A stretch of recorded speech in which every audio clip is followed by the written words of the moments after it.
Hello, எங்கம்மா இருக்க? வீட்டுக்கு வந்துட்டு இருக்கேம்மா. சரி சரி, பார்த்து வாம்மா. ஆ.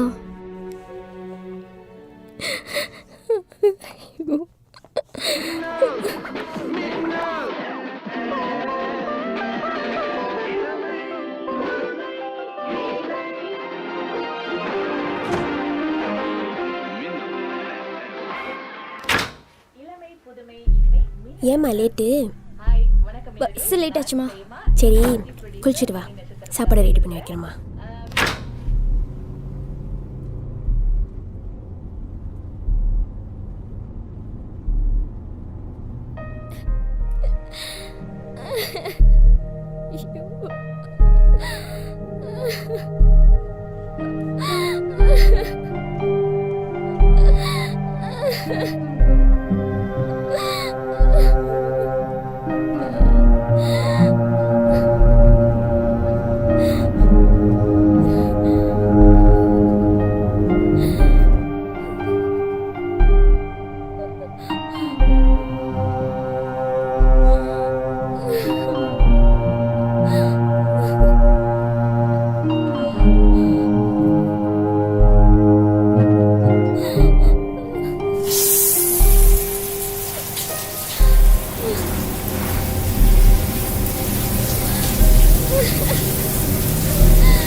உங்ககிட்ட ஒன்று கேட்கணும்.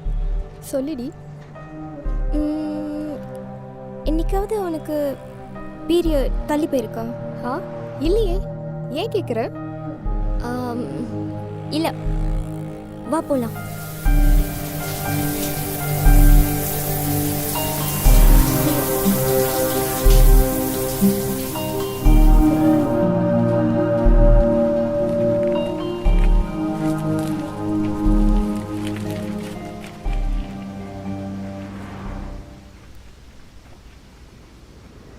டேவிட், உன்கிட்ட கொஞ்சம் பேசணும். சொல்லு. பேச தானே கூப்பிட்ட? என்னை உண்மையாக காதலிக்கிறியா? இப்போ ஏன் அந்த கேள்விலாம் கேட்குற? சொல்லு டேவிட், பண்ணிக்குவியா பண்ணிக்க மாட்டியா? இப்போதைக்கு நோ ஐடியா. ஏன்னா எனக்கு இதெல்லாம் ஒரு டெம்பரரி ஃபீலிங் தானே. டெம்பரரி ஃபீலிங்கா? வாட் யூ மீன்?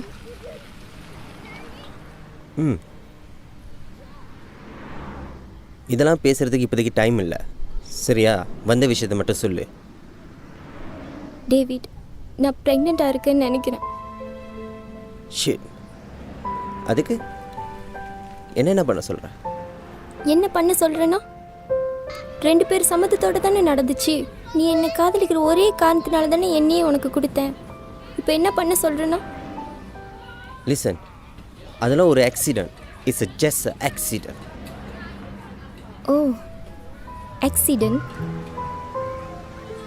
காதலிக்கிறேன்னு சொல்லி மனசை மாற்றிட்டு என்னை உனக்கு கொடுக்க வச்சுட்டு இப்போ ஆக்சிடென்ட். நான் சொல்கிறது நல்லா கேளு. நம்ம காதலிச்சோம், பழகணும். மற்றபடி லவ் லைஃப்பில் இதெல்லாம் சாதாரண ஒரு விஷயந்தான். இதெல்லாம் ஃபேஸ் பண்ணலன்னா நம்மளால் வாழவே முடியாது. Note my point. எனக்கு இதெல்லாம் ஒரு சாதாரணமான விஷயம். Because it's just a temporary feeling. உனக்கு புரியும்னு நினைக்கிறேன். போச்சு, நான் எங்கள் அம்மா கிட்ட என்ன பதில் சொல்லுவேன்? உன்னை நம்புனேனா இப்படி ஏமாத்திட்டே. ப்ளீஸ் என்னை கை விட்டுறாத டேவிட். நீ என்ன சொன்னாலும் கேட்குறேன் டேவிட். என்னை விட்டு போயிடாத ப்ளீஸ், கெஞ்சி கேட்குறேன். தப்பு பண்ணும்போது கூட எனக்கு இப்படி வலிக்கல, ஆனால் நீ இப்படி பேசுறதும் ரொம்ப வலிக்குது. நீ என்ன சொன்னாலும் நான் கேட்குறேன் டேவிட்.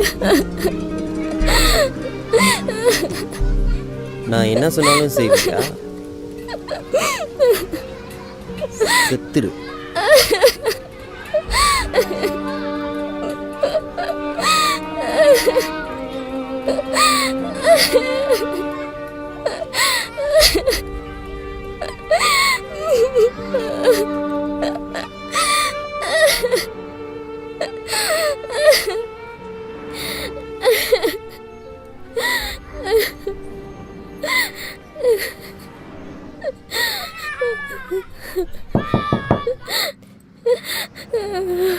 என்ன பண்ற? தோ வரமா. என்னதான் பண்றியோ, சீக்கிரம் குளிச்சு வா.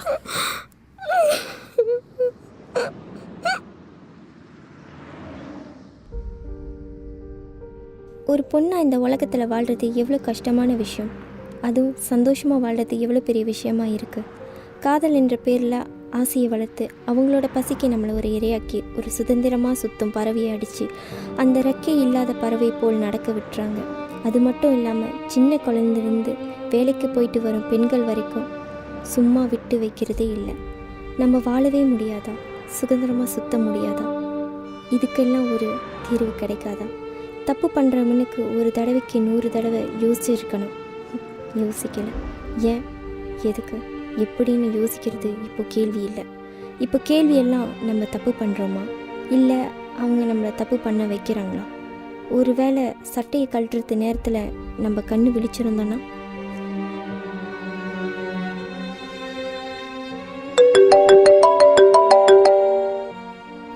ஹலோ, என்னடி உனக்கு பிரச்சனை? இந்த நேரத்தில் கால் பண்ணி டிஸ்டர்ப் பண்ணுற? சாரி டி. இல்லை, உனக்கு ஏதாச்சும் அபார்ஷன் பண்ணுற கிளினிக் தெரியுமா? இப்போ எதுக்கு இதெல்லாம் கேட்குற? சொல்லுடி, ஒரு விஷயமாக தான் கேட்குறேன். எனக்கு தெரிஞ்சு என் ஃப்ரெண்டோட அம்மா ப்ரெக்னென்சி கிளினிக் தான் வச்சுருக்காங்க.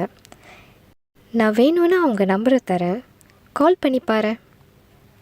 தேங்க்ஸ் டி. கொஞ்சம் அர்ஜென்ட்டாக அரேஞ்ச் பண்ண முடியுமா? சரி, இப்போ யாருக்கு இதெல்லாம் கேட்குற? நான் உனக்கு அப்புறம் கூப்பிட்றேன்.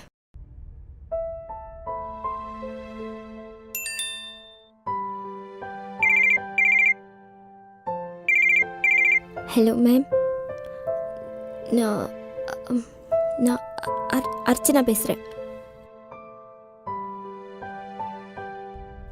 எனக்கு நடந்தது யாருக்கும் நடக்கக்கூடாது. பெண்கள் எவ்வளோ விழிப்பாக இருக்கணும்னு என் கதையை நான் உங்களுக்கு சமர்ப்பணம் செய்கிறேன். இந்த உலகத்தில் எவ்வளையோ நல்லா வச்சு பார்க்குற ஆண்கள் மத்தியில் இந்த மாதிரி கொடூரமாக நடந்துக்கிற ஆண்கள் இருக்க தான் செய்கிறாங்க. காதல் பண்ணுறது தப்பு இல்லை, ஆனால் காதல் மயக்கத்தில் காமத்தை கண்ணில் வச்சு நம்மளை மயக்கிறது தான் தப்பு. விழிப்பாக இருப்போம், இந்த உலகத்தில் நம்ம சுதந்திரமாக பார்ப்போம். இனி நமக்கு ஏமாற்றம் வேண்டாம். படிக்கிற வயசில் படிக்கிறத மட்டும் பார்ப்போம். ஏன்னா கடைசியில் கஷ்டப்பட போகிறது அவங்க இல்லை, கற்பை இழந்து நிற்கும் நம்ம தான். யோசிங்க.